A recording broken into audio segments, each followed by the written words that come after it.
යේසුස් ක්‍රිස්තුස් වහන්සේගේ නාමයෙන් ඔබට අදත් සුබ දවසක් වේවායයි ප්‍රාර්ථනා කරන අතර අදවස බලමු ශුද්ධ බයිබලයේ රෝම පොතේ 5 වෙනි පරිච්ඡේදයේ 8 වෙනි පදය.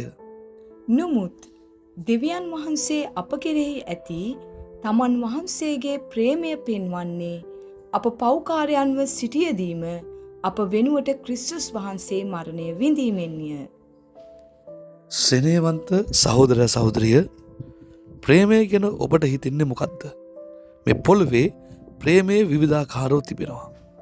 එනම් දෙමව්පියන් දරුවන්ට දක්වන ප්‍රේමය, දරුවන් දෙමව්පියන්ට දක්වන ප්‍රේමය, සහෝදර සහෝදර ප්‍රේමය, අමුසම ප්‍රේමය, මිත්‍රත්ව ප්‍රේමය යන ඒ ආකාරයෙන් ප්‍රේමය ගැන අපිට කතා කරන්න පුළුවන්.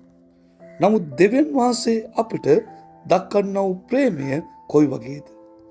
ශුද්ධ බයිබලයේ දේව වචනේ රෝම 5 වෙනි පරිච්ඡේදයේ 7 වෙනි පදයේ කියනවා, ධර්මිෂ්ඨයෙක් උදෙසා මිනිසෙක් මැරෙන්න පුළුවන්, ඒක වෙන්න බැරි කාරණාවක් නෙමෙයිලු. හොඳ සත්පුරුෂයෙක් උදෙසා මැරෙන්න ධෛර්යතු ඉන්නත් පුළුවන්ලු. නමුත් ප්‍රශ්නේ ඒක නෙමෙයි. ඇත්තටම පෞකාරු මිනිසෙක් වෙනුවෙන් ඒ කියන ජීවිතයේ පාපය තුලම හිර වෙලා පව් කරනවා කියලා දැනදැනම ඉන්න එවැනි මිනිසෙක් වෙනුවෙන් තමාගේ ජීවිතය දෙන්න නැතිනම් මරණ දණ්ඩය තෝරා ගනීද? අපි එවැනි දෙයක් හිතන්නවත් කැමති නැහැ. අපි කියයි මේ වගේ මිනිසෙක් වෙනුවෙන් ඕකලාව වැරදි වෙනුවෙන් අපි දඩුවම් විඳින්න ඕනද කියලා. නමුත් ඔබ දන්නවද, පෙර අපි ඇසුවා වූ දේව වචනේ පැහැදිලිවම සඳහන් වෙනවා, දෙවියන් වහන්සේ අප කෙරෙහි ඇති තමන් වහන්සේගේ ප්‍රේමය පෙන්වන්නේ කොහොමද? අපි පෞකාරයන්ව සිටියදීම, ඒ කියන්නේ පැහැදිලිව ඔබ සවන් දෙන්න, පාපය තුල ගිලිලා පාපිෂ්ඨ ක්‍රියාවන් තුලම සිටීම අපි ලබන්න ඕන දඩුවම, ඒ වේදනාව උන්වහන්සේ විඳලා මරණ දඩුවම තුලින් ඒ මිලිය ගෙවනු ලැබුවාලු. ඒ ගෙවනු ලැබූ මිලිය නිසා අපේ සියලු පාපේද ශාපයෙන්ද නිදහස ලබන්න අපි සුසුකම් ලැබුවාලු. ඒක හරියටම කොයි වගේ දන්නවද? අප රටේ ඇති උසාවියේදී අපට විරුද්ධ ඇති සීලම වැරදි වලින් අපිව නිවැරදි කරලා නිදහස් කොට නිදහස් කළා වගේ. ඒ කියන්නේ ඒ සම්බන්ධව තවත් අපිට කිසිදු චෝදනාවක් නගන්න තවත් කිසිදු කාරණාවක් නැහැ. මගේ ස්නේහවන්තය, අපි මොනතරම් වාග්යවන්තද? කොයිතරම් වටිනා වූ මිල කළ නොහැකි උතුම් දෙයක්ද අපට ලැබිලා තිබෙන්නේ. මෙට සවන් දෙන මගේ සහෝදරය, අද මේ වටිනා දේ මග හරගන්න එපා. ඒ උතුම් සමී කිරීමේ පූජාව ඔබ සුළු කරන්නත් එපා. ඒ දන්නවද, දෙවියන් වහන්සේ අපට මේ උතුම් වූ තෝරා ගැනීම අපට දුන්නේ කිසිදු කොන්දේසියක් නොමැතිව අගාපේ ප්‍රේමය අපට දක්වන නිසාමයි.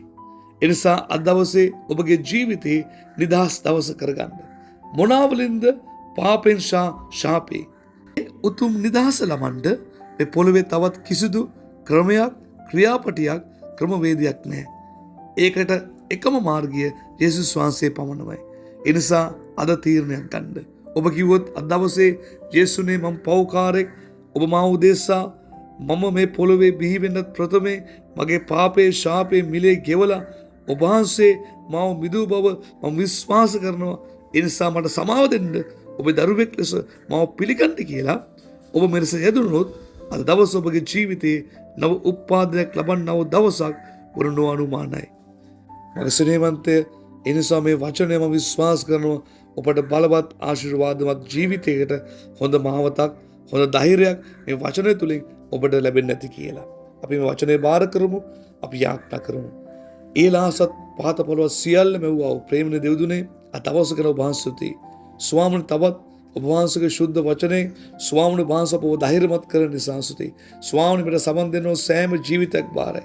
ස්වාමීන් අද දවස මෙට සවන් දෙද්දී ඔබ වහන්සේ උගේ හදවත් වලට ඔබ වහන්සේ මේ වචන තුලින් ඔබ කතා කරන නිසා සුතී.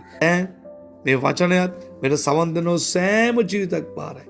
ස්වාමනේ අද දවසේ මෙට සවන් දෙන මොහොතේදී යමෙක් ස්වාමනේ විවිධ විදියට පාපය තුල ගිලිලා ස්වානස ශාපය තුලට ස්වානස වහල් වෙලා ස්වානස ගත කරන මොහොතක් නම් දැන් ස්වාන මෙට සවන් දෙන මොහොතේ පටන් ස්වාමනේ ඒ ජීවිතව නිදහස් කරලා ඔබගේ බලවත් වූ ප්‍රේමය තුල ඒ ජීවිත පූර්ණ කරන නිසා වහන්සේ ගුණවන්තලා දැන් දවසත් පෙර සවන් දෙන සෑම ජීවිතයක් ඔවුන් කරන සියලු කටයුතු කාරණා ඔවුන්ගේ බලාපොරොත්තු ආදී සියල්ලද ඔවුන්ගේ හැම ජීවිතේ ස්වාමිනේ පොරබදින හැම කාරණාවලින් ඔබ වහන්සේ ඔවුන් නිදහස් කළා. ඔබ ගලවන්නව තරම් වහන්සේ ඔබ නිසා ගුණවන්ත වෙනවා.